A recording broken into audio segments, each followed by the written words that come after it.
Irmãos, como eu havia prometido na quarta-feira passada, nós vamos finalizar, o estudo de Provérbios, que fala sobre um Deus que nós já falamos na quarta-feira passada, um Deus santo, falamos sobre a santidade de Deus, sobre o nosso dever, já que nós temos esse Deus santo, de estar também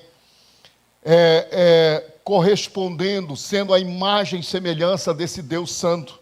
Nós vimos também um Deus soberano, que apesar da sua soberania, Ele está sempre conosco, Ele respeita a nossa vontade, Ele respeita também aquilo que nós escolhemos, Ele não obriga nada a ninguém. Ele é um Deus que olha para nós com, vamos dizer assim, com amor. Ele olha para nós como um filho. E como um filho, e como um pai que olha o filho, ele deseja ser amado por esse filho. É um Deus soberano. Ele pode fazer o que ele quiser, mas mesmo assim, ele deseja, ele escolhe ser amado por você, E agora nós vamos falar sobre um Deus compassivo, um Deus que tem compaixão. Irmãos, tudo isso é o livro de Provérbios.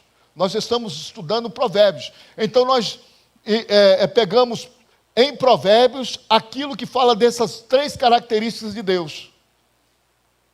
Deus santo, Deus soberano e Deus compassivo. E o que Provérbios tem para um Deus compassivo? O que é um Deus compassivo? Um Deus que tem compaixão. Eu me lembro de quando Jesus deparou com aquela multidão,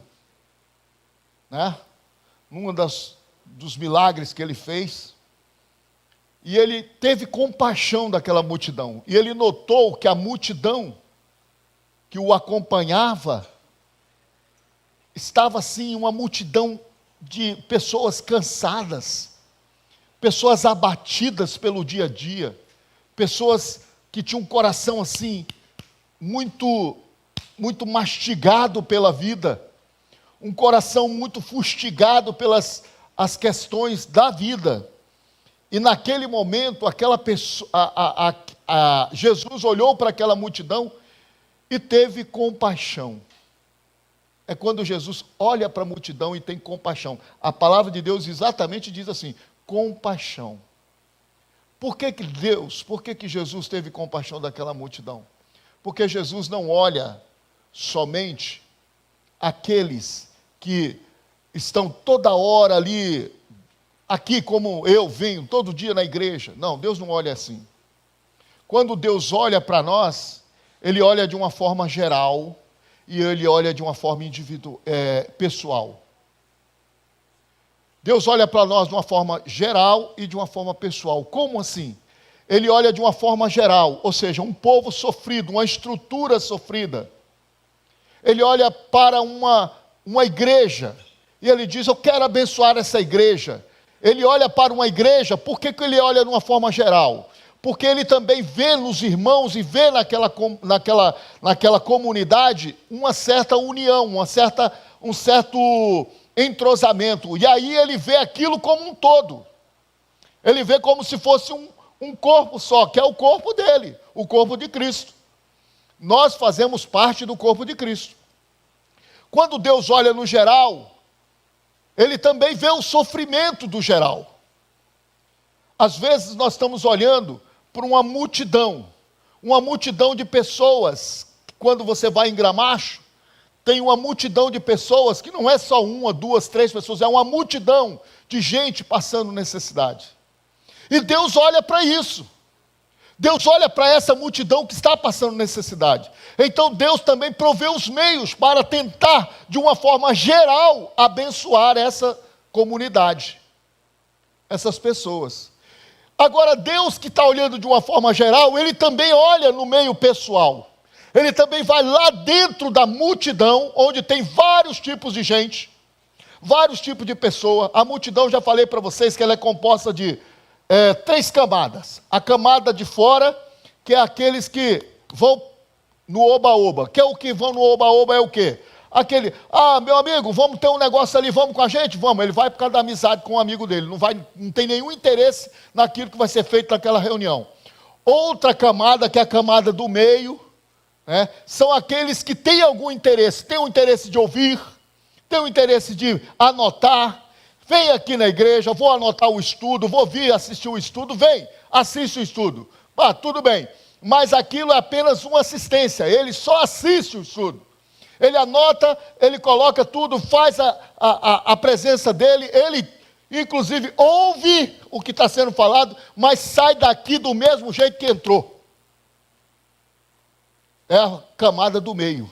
São pessoas que têm, vamos dizer, que são seguidores, mas não têm o compromisso. Seguidores sem ser compromisso. Tem as pessoas que não são seguidores, vão pelo oba-oba. E tem aqueles que são seguidores, mas não têm um compromisso. Agora existe um núcleo de gente que é compromissada. Esse é o núcleo central. É o núcleo de gente que vai para ouvir, vai para colocar no coração e vai para ser transformado. Porque, como eu estou falando aqui, Deus, ele não é um intervencionista, ele não intervém. Ou quer dizer, Deus não arromba a porta do coração, ele bate na porta do coração. Deus não é uma pessoa que entra com o pé na porta, ele entra batendo, toque, toque, toque, toque. E quando Deus bate no seu coração, ele espera que você abra a sua porta. E aí ele entra. Essas pessoas que estão no núcleo, abrem a porta. Elas não só assistem, mas elas abrem a porta. Elas falam assim: Jesus, pode entrar. Entra aqui dentro da casa. Entra com a tua luz. Eu estava olhando aqui o corredor, né? A gente sai às vezes 10 horas da noite daqui e não tem mais nada. Gente, é um breu. Isso aqui é um escuro.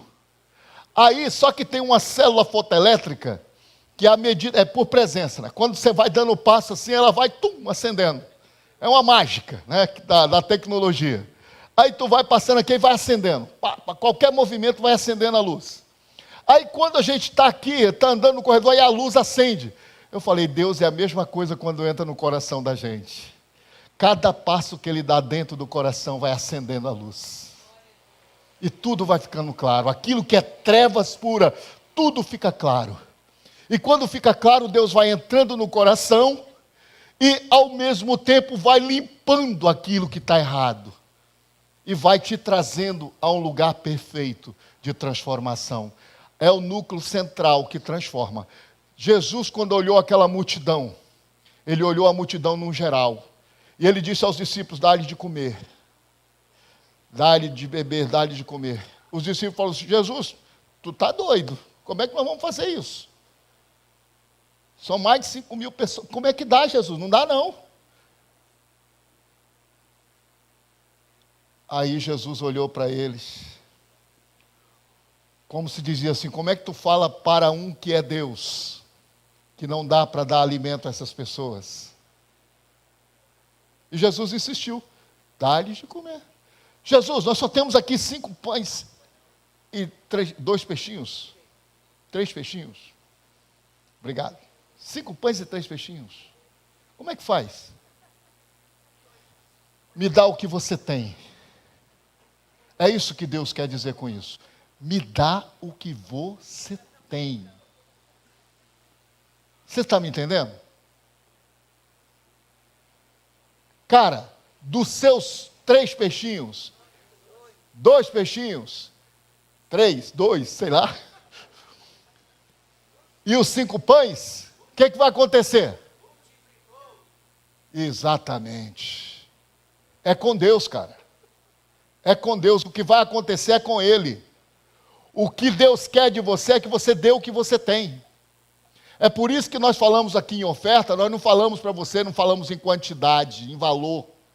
Porque é o que você tem. E quando você dá com o coração, com a sua vida no altar do Senhor, o Senhor abençoa e o Senhor multiplica. E o Senhor faz com que isso aqui renda, com que isso aqui a gente consiga saudar as nossas vidas, a gente consiga alimentar pessoas, a gente consiga abençoar a comunidade, a gente consiga abençoar os seus servos, a gente consiga abençoar a sua igreja. É a compaixão de Deus. E essa compaixão nós fizemos hoje aqui através dos dízimos e ofertas. É isso que é compaixão. Dízimos e ofertas é ser Deus compassivo. Porque o Deus que habita em mim, Ele faz em mim as mãos dele para doar. Olha bem que coisa linda. Olha bem que coisa linda. Nós vamos estudar o livro de Atos, e no livro de Atos é uma demonstração muito contundente de que o Deus que agia no corpo físico, sendo 100% homem, estando aqui no meio da terra, curando, abençoando, multiplicando, tendo compaixão, é um Deus que vai agir também, vai continuar agindo no mundo, da mesma forma, só que agora no seu corpo espiritual, que é a própria igreja do Senhor. A gente não é chamado corpo de Cristo? Então é esse corpo que Deus usa para abençoar João Lopes, para abençoar Realengo, para abençoar Rio de Janeiro, para abençoar a multidão, para abençoar todos aqueles que essa igreja alcançar.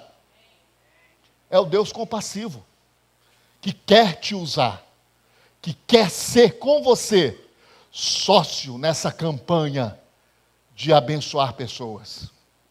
Deus compassivo. A terna compaixão é a preocupação de Deus. Isso pode ser visto em seu cuidado com os pobres e necessitados. O que é que Provérbios diz? Vamos lá, painel. Provérbios 14, versículo 31. Diz o seguinte: oprimir o pobre é ultrajar o Criador. Olha bem que coisa grave, irmão. Oprimir o pobre é ultrajar o Criador. Mas tratar com bondade o necessitado é honrar a Deus. Isso aqui está em Provérbios, tá? Não sou eu que estou falando, não. Então, quando Jesus ele veio a essa terra, ele se identificou com essas pessoas. Jesus, quando andava na terra, ele não andava no meio dos fariseus, no meio dos saduceus, ele ia de vez em quando a uma casa, respondia as perguntas, mas se você quisesse saber onde é que Deus estava na maior parte do tempo, você ia buscar ele aonde? Lá no meio dos pobres e necessitados. Jesus era como se fosse um Deus periférico. O que é o Deus periférico? É um Deus que está no meio da periferia. Jesus é um Deus que está no meio daquelas pessoas que não têm chance. Não tem chance. Aí Jesus está lá, junto com eles, para que eles tenham a mínima chance de saber que tem um Deus que está do lado deles. E agora, como é que Deus vai fazer isso? É usando você, igreja. É usando o teu coração, os teus braços, igreja. Agora, quando o pobre é ultrajado, nós estamos lidando contra o próprio Criador, porque criou aquele pobre à sua imagem e semelhança. Então, quando nós estamos maltratando alguém, seja lá por que for, maltratar, isso não vem de Deus, isso não é com Deus. Tratar mal, isso não é com Deus. Romão, mas eu vou tratar bem quem me trata mal? Isso é com Deus. Deus falou, ó, dá a outra face. Não foi isso que ele disse? Bateu aqui, dá a outra. Não é literalmente você dar outra face, mas é literalmente você ter compaixão dessa pessoa que te ofendeu.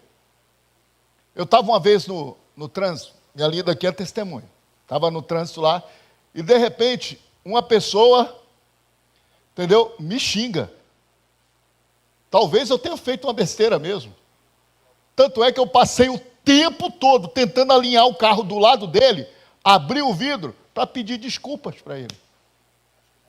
Mas parece que ele estava com medo de eu reagir, se ele acelerava, ele foi lá para o outro lado e tal.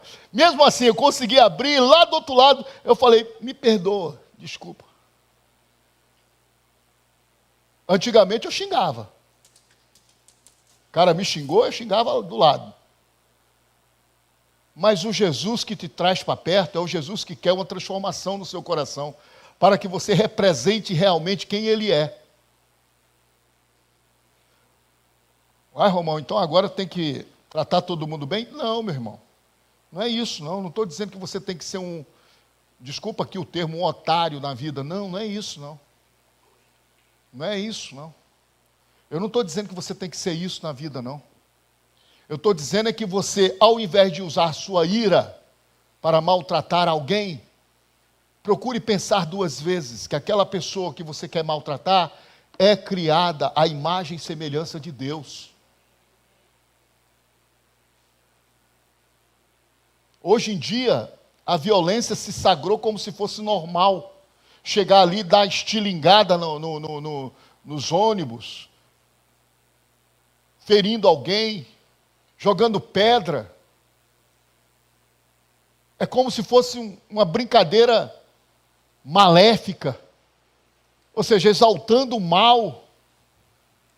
Gente, nós somos criados à imagem e semelhança de Deus, nós não podemos aplaudir tal coisa, não podemos achar que isso é normal, nós temos que dar um jeito nisso. Como é que a gente dá um jeito nisso? Sendo igreja como a gente tem que ser.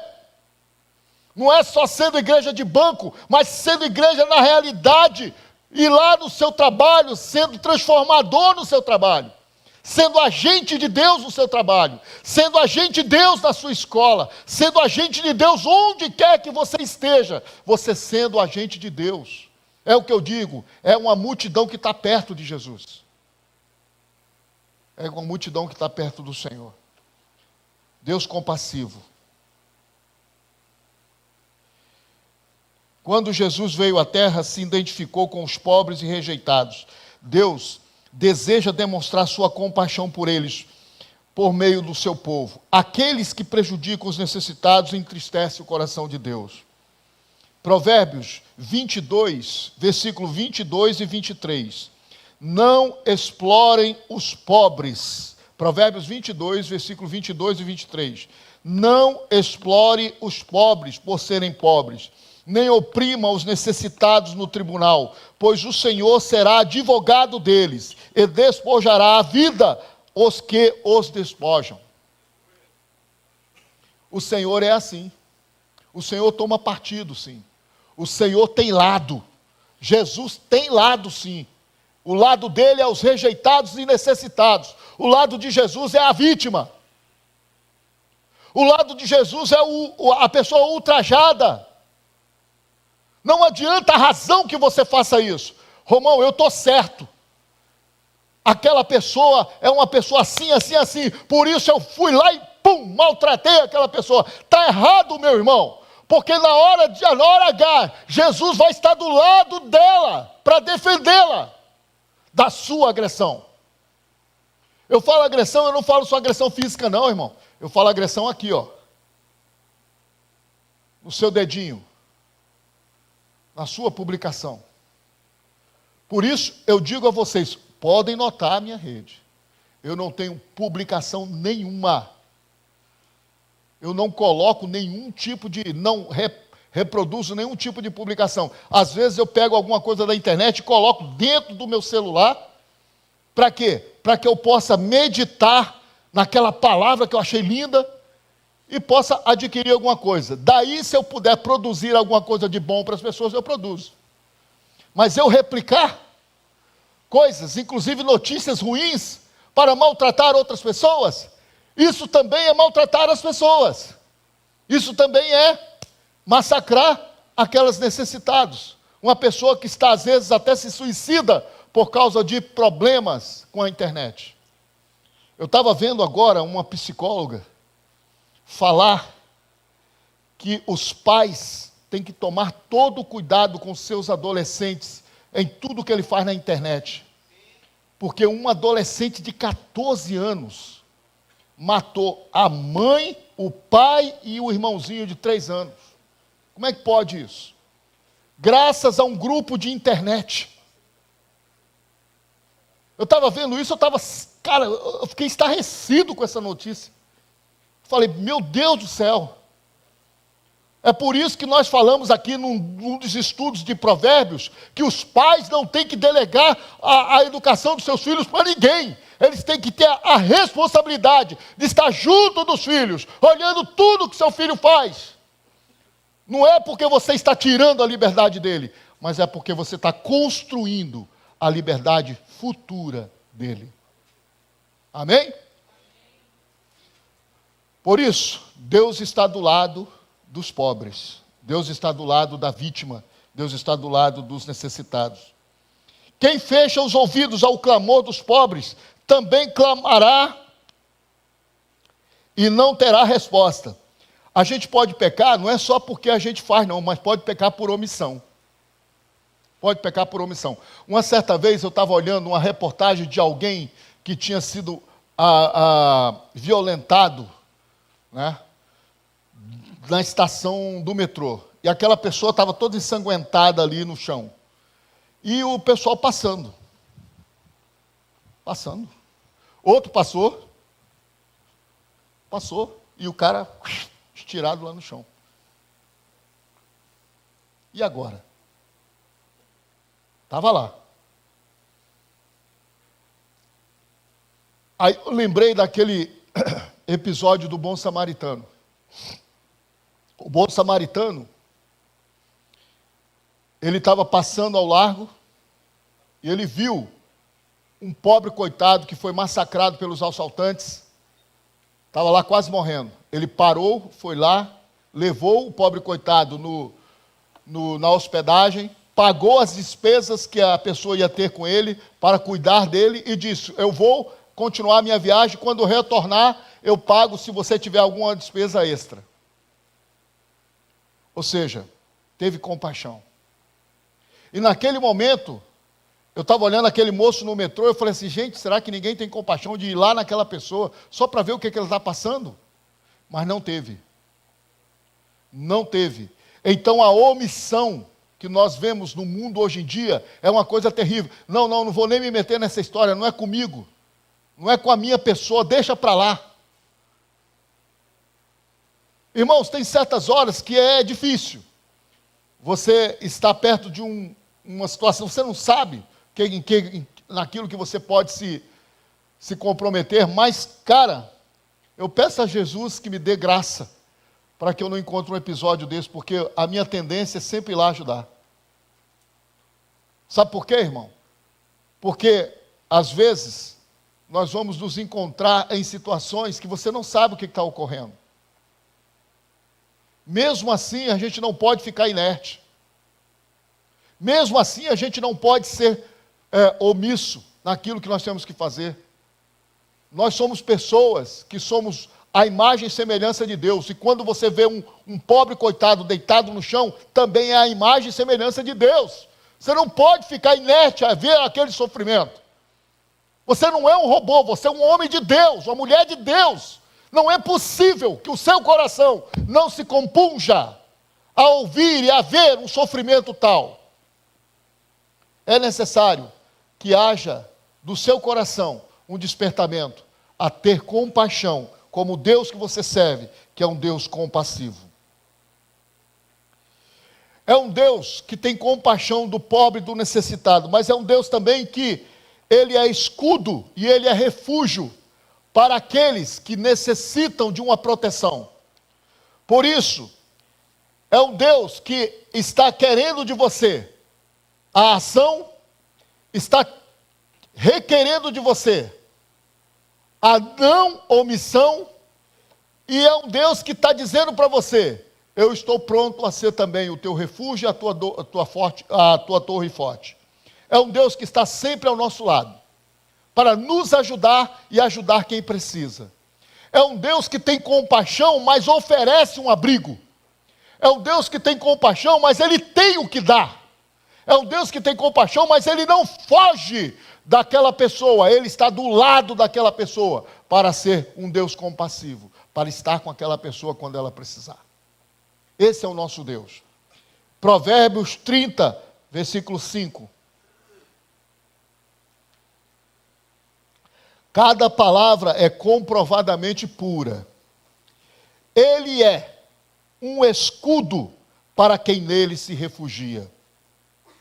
Provérbios 18, versículo 10. O nome do Senhor é uma torre forte. Os justos correm para ela e estão seguros. O Senhor é uma torre forte. O Senhor é torre forte, é refúgio para quem o segura, para quem o procura. Provérbios 18, 10. Provérbios é lindo, né?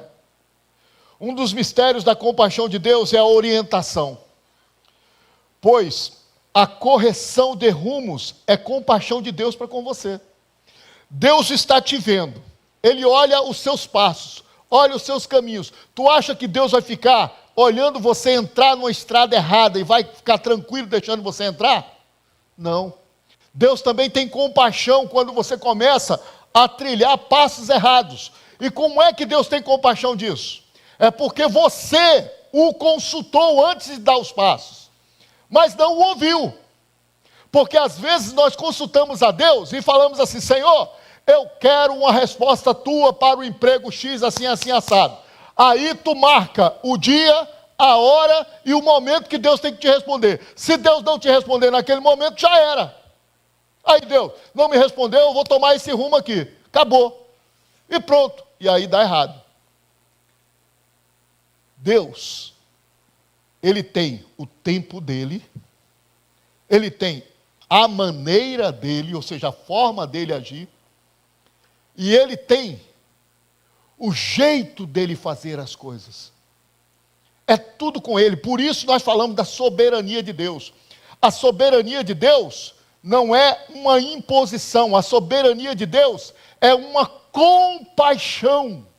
Por quê? Porque quando Ele fizer, Ele vai fazer da melhor forma para que você seja abençoado. Quando Ele fizer, Ele vai fazer do melhor jeito para que você possa ter sucesso naquilo que você vai fazer. Quando Ele fizer, Ele vai fazer no tempo certo para que você não seja prejudicado em nada. Ele olha tudo para você e Ele tem a resposta da maneira certa, na forma certa e no tempo certo para você. É o Deus que tem compaixão de você. Você é servo dele. Você pediu a Ele que abençoe a sua vida. É por isso que Ele vai te atender. Mas dá o tempo para Ele. Não fica agindo por conta própria. Eu estava vendo aqui uma situação, que uma pessoa pediu assim: Senhor, me dá aí um namorado. Aí Deus foi e ouviu a oração da irmã. Né? Só que Deus não respondeu. A irmã falou: está demorando muito, Deus. Aí foi lá e arrumou, por conta dela. Aí quando tinha a pessoa certa, quem que estava no lugar lá? A pessoa errada. Acontece isso quando a gente é impaciente. Deus tem as coisas certas para você. Mas às vezes, quando Ele vai te dar a coisa certa, ela está tomada por lugar errado. Por pessoa errada. Espere Deus, cara. Tenha paciência. Tenha paciência. Confie no Senhor. Provérbios 3, versículos 5 e 6. Confie no Senhor de todo o coração. Não se apoie no seu próprio entendimento, ou seja, na sua própria decisão. Reconheça o Senhor em todos os seus caminhos e Ele endireitará as suas veredas. Olha o que Deus compassivo faz por você. É o Deus que te ouve, é o Deus que está, vamos dizer assim, no momento certo para te ajudar, mas o que você faz? Confia no seu próprio entendimento e faz do seu próprio jeito. E aí vai dar errado. Acontecem as coisas erradas. Provérbios 16, versículo 9, diz o seguinte: Em seu coração, o homem planeja o seu caminho, mas o Senhor determina os seus passos. Você está me entendendo? No seu coração, eu planejo tudo. É por isso que eu digo para você que Deus, quando te ajuda, te orienta, Ele também está tendo compaixão de você, porque você planejou. Você planejou diante do Senhor. Você, no seu coração, planeja tudo. Mas quem é que dá os passos? Quem é que dá a direção dos passos? Quem é que faz com que os seus passos sejam determinados? É Deus. Então, mesmo que o Senhor, mesmo que você planeje os caminhos, espere o Senhor direcionar os seus passos. Não tome nenhuma atitude precipitada. Não seja precipitado em seu coração, mas entregue o seu coração nas mãos de Deus. Provérbios 19, versículo 21. Provérbios 19, versículo 21. Muitos são os planos no coração do homem, mas o que prevalece é o propósito de Deus. Eu tenho muitos planos, e planejar é bom. Planejar, isso quer dizer que você está sonhando, você tem esperança. A gente tem que planejar, a gente tem que sonhar, mas a gente sonhando, a gente planejando, a gente tem que entregar nas mãos de Deus, porque os propósitos dEle é que vão ser cumpridos, a vontade dEle é que vai ser cumprida, aquilo que Ele quer fazer em sua vida é que vai ser feito. Os propósitos do Senhor é o que prevalece, diz Provérbios 19, verso 21. A compreensão da vida vem quando olhamos para os caminhos que trilhamos. E aí temos uma vida aprendida, porque olhamos para o caminho que trilhamos. Eu olho para o passado e aprendo com o passado. Mas quanto ao futuro incerto, temos que ter uma vida para viver. Ou seja, o futuro a gente não sabe ainda. O futuro a gente não tem ainda. O futuro, inclusive, está nas mãos de Deus. O futuro, inclusive, está no planejamento de Deus. Então não seja ansioso esperando o futuro, nem também olhe para o passado e fique amarrado no passado, mas viva a vida que o Senhor te deu para viver no presente. Se encaminhe, se encarregue de fazer com que o seu presente seja bem vivido, para que a sua vida tenha o Deus compassivo lhe guiando. Salmo 23, versículo 6 diz o seguinte: sei que a bondade e a fidelidade do Senhor me acompanharão todos os dias da minha vida, e voltarei para a casa do Senhor enquanto eu viver. Ou seja, a fidelidade e a bondade de Deus te acompanha o tempo todo. E todas as vezes que você quiser se refugiar na casa do Senhor, você pode voltar e estar na casa do Senhor, porque é a sua casa também. O Senhor é o seu refúgio. Para finalizar essa primeira parte, Salmo 25, verso 12. Salmo 25, verso 12. Diz o Senhor: quem é o homem que teme ao Senhor? Ele o instruirá no caminho que deve seguir. Quem é o homem que teme ao Senhor? Como eu disse para você, temer a Deus é o quê? Hein, irmão? Eu tenho aprendido isso aqui. É o princípio da sabedoria. Agora, o princípio da sabedoria e o temor de Deus significa o quê? Amor a Deus. Porque aquele que respeita é aquele que ama. Em todos os momentos da vida você pode, inclusive, olhar isso. Aquele que respeita é aquele que ama. Aquele que respeita é aquele que ama. Se você respeitar pelo medo, tem gente que tem temor de Deus pelo medo.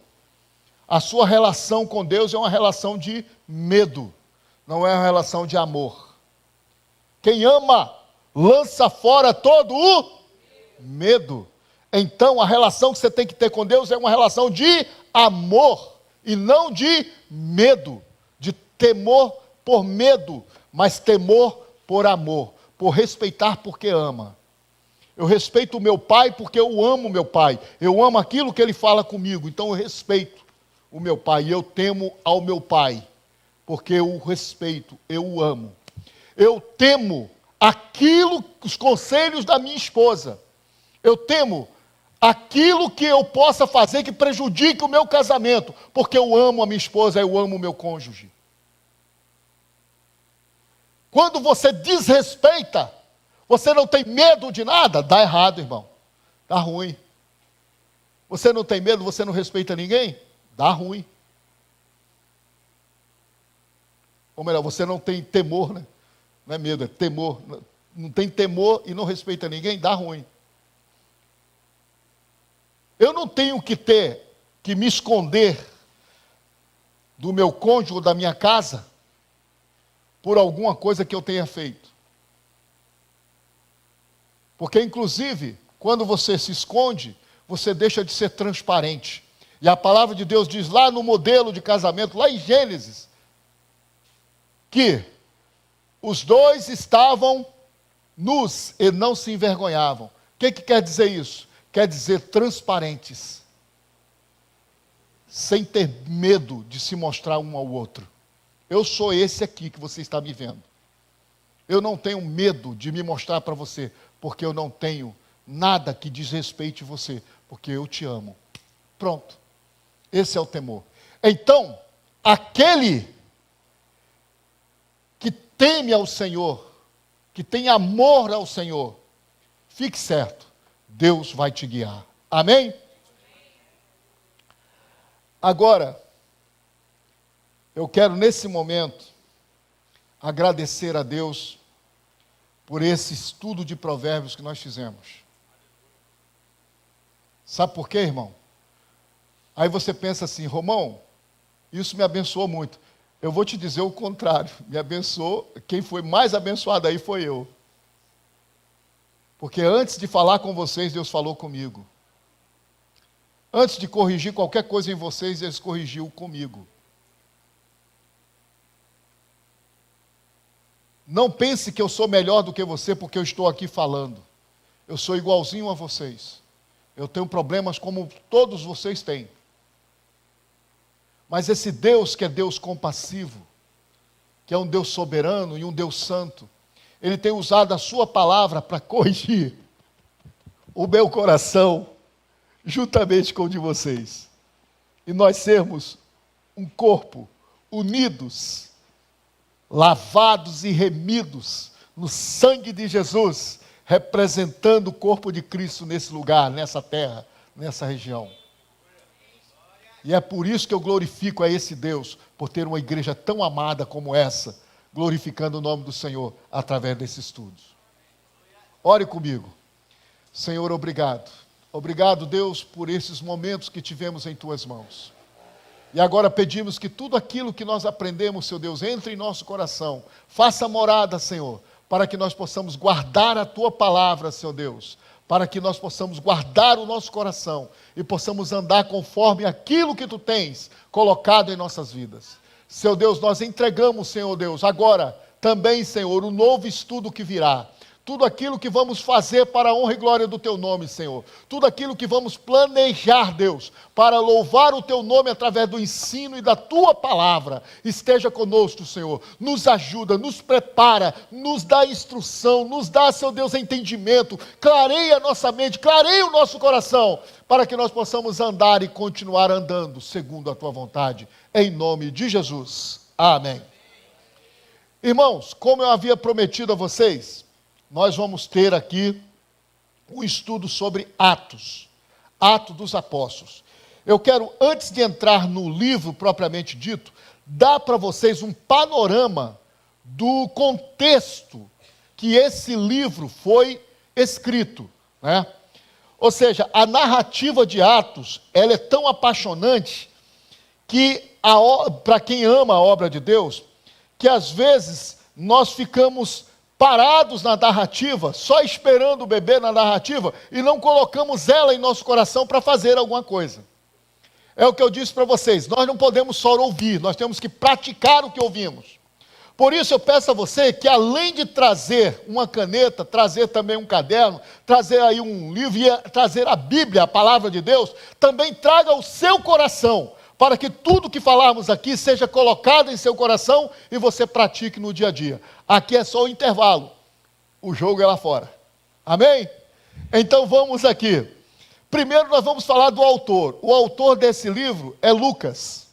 Lucas é o mesmo que escreveu o Evangelho de Lucas. Lucas é um médico, né, é um cristão grego, ou seja, é um cristão gentio, né, ele não era judeu. Ele é o único autor gentil conhecido no Novo Testamento dos escritores sobre Jesus. E também dos escritores que escreveram sobre Jesus, ou seja, do Evangelho de Jesus, é o único que deu também continuidade à obra de Jesus. Porque Marcos, Mateus e João não deram a continuidade, né, da igreja do Senhor, ou seja, daquilo que Deus estava fazendo dentro da sua obra. Lucas foi o único que se prontificou a isso. A história de Jesus não termina em Jesus. Ela tem continuidade na vida daqueles que creem em Jesus. Por isso que o livro de Atos é um livro apaixonante, porque é um livro em movimento.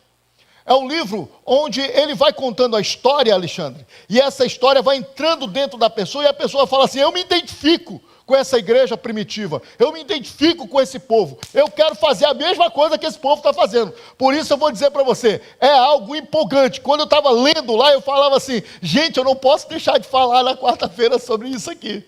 Eu até estava pensando, e agora? O que eu falo? Eu já falei com os irmãos que eu vou dar a finalização, graças a Deus finalizamos, mas eu não poderia deixar de dizer a você o quanto que é empolgante para mim ouvir e estudar esse livro, porque é um livro que fala da igreja, é um livro que fala do corpo de Jesus, é um livro que fala daquilo que Cristo fez no meio da sua igreja naquela época e continua fazendo até nos dias de hoje. É um livro atualíssimo, que fala sobre aquilo que Deus pode fazer através da sua vida, cumprindo a mesma coisa que cumpriu lá em Atos dos Apóstolos. Os judeus chamavam aqueles que recebiam Jesus, né, se convertiam e não eram judeus, como tementes a Deus. Quem vai ali? São os tementes a Deus. Eles não queriam falar que aqueles eram os novos convertidos, não. Os judeus tinham isso até o concílio de Jerusalém. Os judeus tinham esse problema de querer que toda pessoa convertida, mesmo que não fosse judeu, tinha que ser convertida até a circuncisão. Tinha que, inclusive, fazer a circuncisão. E tinha gente lá, os gregos, por exemplo, não aceitavam isso. Então eles, para não causar confusão, eles chamavam de tementes a Deus. Aí depois veio Paulo e resolveu isso aí. Até naquela época tinha confusão, né? O que pode fazer, o que não pode fazer, o que tinha que fazer, o que não tem que fazer, o que tem que cortar, o que não tem que cortar, corta o cabelo aqui, usa roupa assim, usa roupa lá, entendeu? Que coisa, confusão é essa que sempre a gente coloca? É nós que fazemos isso. Cara, deixa Deus ser Deus em sua vida, meu irmão. Para de ficar inventando moda, mas inventa aquilo que Deus quer que você invente. Fique com o coração de Deus, para que Deus faça da sua vida realmente vamos dizer assim, uma bênção, um instrumento na mão dele. Para que Deus faça da sua vida aquilo que ele quer fazer.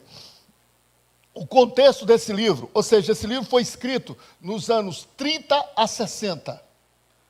Em 30, 60 depois de Cristo.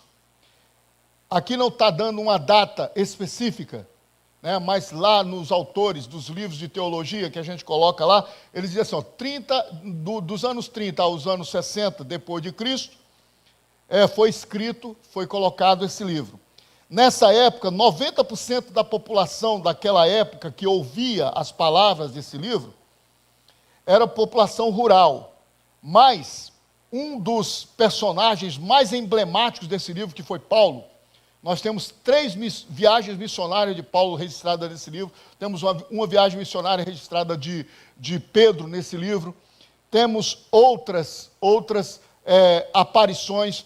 O livro pode ser dividido também dentro do evangelho que foi pregado para os judeus, ali ao redor de Jerusalém, para os judeus, e também depois o evangelho pregado para os gentios. O livro pode ser dividido em 2 partes assim também. E pode ser dividido também através das viagens missionárias de Paulo e de Pedro, e podem ser também divididos entre os milagres que Deus fez com cada episódio desses que vão ser contados. De forma que nós vamos permear e passar por todos eles, porque à medida que a gente for avançando nos capítulos, nós vamos estar avançando nas viagens de Paulo, vamos estar avançando nas viagens de Pedro, vamos estar avançando nas aventuras que os homens e as mulheres de Deus colocaram em suas vidas para viver através do Evangelho do Senhor. E vou dizer mais, Lucas era um autor que ele tinha uma compaixão.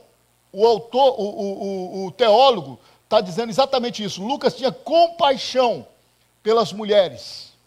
Ou seja, eles tinham um olhar para abençoar a vida das mulheres, porque as mulheres eram, vamos dizer assim, praticamente deixadas de lado pelos escritores judeus. Mas Jesus deu uma nova dimensão para a vida das mulheres. E Lucas soube ver, soube ouvir, e tinha um tratamento especial para as mulheres. Inclusive, em Atos, as mulheres são muito usadas nas mãos de Deus, assim como é usada aqui em Betânia. Amém? Amém. Glória a Deus por isso.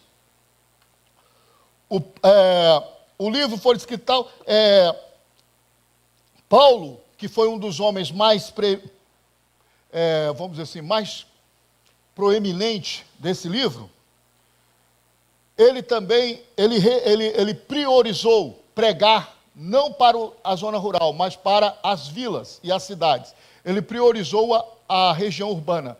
E naquela época as cidades eram pequenas, ou seja, cidades muito populosas e pequenas. O que quer dizer isso? Era uma cidade que tinha, as casas eram muito perto uma das outras, era como se fosse até uma rocinha, por exemplo. Um monte de gente concentrada em um pouquinho de um espaço curto de lugar, né? Um espaço geográfico muito curto. E tinha muitas pessoas, ou seja, uma densidade populacional muito grande. Por que isso? Para facilitar a locomoção. Lá não tinha como andar de carro, entendeu? Não tinha o Uber. Então era a pé mesmo que as pessoas andavam. Então, para facilitar, para ficar tudo pertinho, as ruas eram muito perto umas das outras, e as pessoas moravam muito juntas. E por isso, as cidades eram uma densidade populacional muito grande. E Paulo priorizou pregar o evangelho nas cidades, nesses lugares. Uma coisa que foi muito maravilhosa. Porque o evangelho incendiou. Depois, no decorrer do tempo, os evangélicos foram chamados de os do caminho. Outra denominação.